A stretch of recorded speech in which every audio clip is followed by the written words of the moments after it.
Hello বন্ধুরা, সবাই কেমন আছেন? আশা করি সবাই ভালো আছেন, সুস্থ আছেন। আজকে যে বিষয়টা নিয়ে আলোচনা করব সেটা হলো আপনারা এসএসসির যে প্রশ্ন সেটা চ্যালেঞ্জ কিভাবে করবেন। তো সেই চ্যালেঞ্জের প্রসেসের জন্য আমরা সবাই অধীর আগ্রহে বসে আছেন। তো আমি আপনাদের চ্যালেঞ্জ প্রসেসটা পুরোটাই দেখিয়ে দিচ্ছি। তো চ্যালেঞ্জ করতে হলে প্রথমে আপনাকে যেতে হবে গুগলে গিয়ে আপনি লিখুন এসএসসি। এসএসসি যে ওয়েবসাইট সেখানে যান। এই যে এখানে লেখা আছে West Bengal school service commission, এখানে ক্লিক করুন।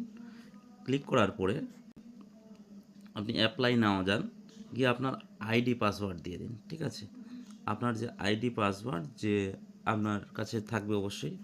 এখানে মোবাইল নম্বর, আমার মোবাইল নম্বর এটা ছিল, দিয়ে দিলাম। এবার লগ ইনে ক্লিক করুন, অর্থাৎ আপনার প্রোফাইলটা আগে লগ ইন করতে। প্রোফাইল লগ ইন হয়ে গেছে। এরপরে আপনি নিচের দিকে স্ক্রল করতে থাকুন, যান নিচের দিকে যান। এই যে এই জায়গাটা লাল দিয়ে লেখা আছে model question objection registration system. তো এখানে ক্লিক করুন। ক্লিক করার পর দেখুন প্রথমে উপরের দিকে দেখাচ্ছে রোল নম্বর, সেকেন্ড SLST 2025 এটি। এখানে ক্লিক করুন। এখানে ক্লিক করলে আপনার যদি 9-10 দিয়ে থাকেন বা শুধু 11-12 দিয়ে থাকেন তাহলে একটাই রোল নম্বর শো করবে। যদি দুটোই থাকে সেক্ষেত্রে দুটোই দেখাবে। আপনি কোন 11-12-এর ক্ষেত্রে যদি অবজেকশন করেন সেক্ষেত্রে 11-12-এর রোল নাম্বারটা চুজ করবেন, যদি 9-10 করেন সেক্ষেত্রে 9-10-এরটা চুজ করবেন। তো আমার ক্ষেত্রে এখানে শুধুমাত্র 9-10 আছে, তাই 9-10টাই চুজ করলাম। এবার সিলেক্ট বুকলেট সিরিজ, এখানে আপনার সিরিজ কী ছিল, ABCর মধ্যে আপনার সিরিজ কোনটা ছিল যে পরীক্ষাটা দিয়েছেন। তো এক্ষেত্রে আমার ডি ছিল, ডি ক্লিক করলাম। এরপরে দেখুন নিচের দিকে কোশ্চেন নাম্বার কত নাম্বার কোশ্চেনটা আপনি চ্যালেঞ্জ করবেন। এক্ষেত্রে ধরে নিন আমি 50 নম্বর কোশ্চেনটা চ্যালেঞ্জ করব, 50 সিলেক্ট করলাম। এরপরে এখানে দেখুন select WBSSC uploaded model answer, এখানে এসএসসি কোন অ্যান্সারটা দিয়েছে, কোন অপশানটা। এক্ষেত্রে আমার দেখালো ডি অপশানটা দিয়েছে এসএসসি, আমি ডিটা চুজ করলাম। এবার দেখুন সাজেস্টেড অ্যান্সার বাই ক্যান্ডিডেট, আপনি কোন অ্যান্সারটা মানে হবে এটা মনে করছেন। ধরে নিন ডিটা হবেই, আপনি ছেড়ে দিলেন।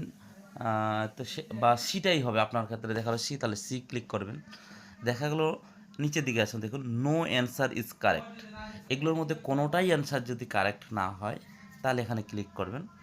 তারপর লেখা আছে মোর দেন ওয়ান অ্যান্সার ইজ কারেক্ট, যে অপশানটা দিয়েছে বা একটার অধিক যদি অপশান কারেক্ট হয় আপনার ক্ষেত্রে তাহলে এটাতে ক্লিক করবেন। তারপর হচ্ছে question is wrong or out of syllabus, যদি কোশ্চিন ভুল থাকে এবং সিলেবাসের বাইরের থেকে প্রশ্নটা এসে থাকে আপনার পরীক্ষায়, সেক্ষেত্রে এটা ক্লিক করুন। তো আমার ক্ষেত্রে দেখছি মোর দেন ওয়ান অ্যান্সার ইজ কারেক্ট, এটার ক্ষেত্রে একটার বেশি অ্যান্সার নেওয়া গ্রহণযোগ্য বেশি ছিল, সেক্ষেত্রে আমি এটা ক্লিক করলাম।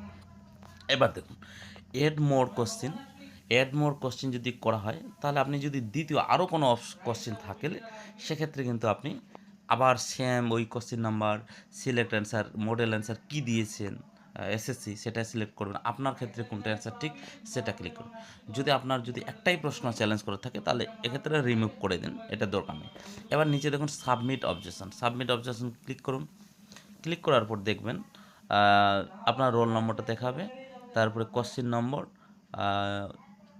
WBSSC কী দিয়েছিল এবং আপনি কোনটা সাজেশন করলেন এটা দেখে নিলে একবার চেক করে নিলেন। যদি ভুল হয়ে থাকে তাহলে এডিটে যাবেন, নাহলে কনফার্ম অ্যান্ড সাবমিটে ক্লিক করুন। ক্লিক করার পর দেখুন এখানে 250 কেবির মধ্যে ম্যাক্সিমাম সাইজ হতে হবে 250 কেবি, এবং এটা PDF আকারেই হতে হবে। তাহলে যদি আপনার PDF করা থাকে করেই আপনাকে নিতে হবে, সেক্ষেত্রে ব্রাউজ ফাইলে ক্লিক করুন। ক্লিক করে আমার ক্ষেত্রে দেখাল আমি PDF করেই রেখেছি শিফটিং কাল্টিভেশন, এটাতে ক্লিক করলাম। আমার ক্ষেত্রে এখানে দেখাচ্ছে ফাইল সাইজ এক্সিট 200 কেবি, অর্থাৎ আমারটা বেশি হয়ে গেছে, আমাকে চেঞ্জ করতে হবে। তাহলে এই ফাইল যখন সিলেক্ট হয়ে যায় তারপরে আপনার কিন্তু বাকি অপশানটা আসবে সাবমিট করে দিলে কিন্তু শেষ, আপনার কাজ শেষ। এরপরে হচ্ছে পেমেন্টের ব্যাপারটা, পেমেন্টের অপশানটা কিন্তু এখনও আসেনি, জানি না এখনও টাকা নিবে কি না এসএসসি, পরবর্তীতে হয়তো ভেবেছে টাকা নিব না, এরকম হতে ভাবতে পারে। তো দেখুন আপনি এখন তো 10টা বাজে, তো আপনি পড়ে দেখুন, আশা করি যে হ্যাঁ পেমেন্টের অপশানটা দিবেন, নাহলে আজকের দিনের মধ্যে সেই বিষয়টা ক্লিয়ার হয়ে যাবে। ঠিক আছে, সবাই ভালো থাকুন, সুস্থ থাকুন।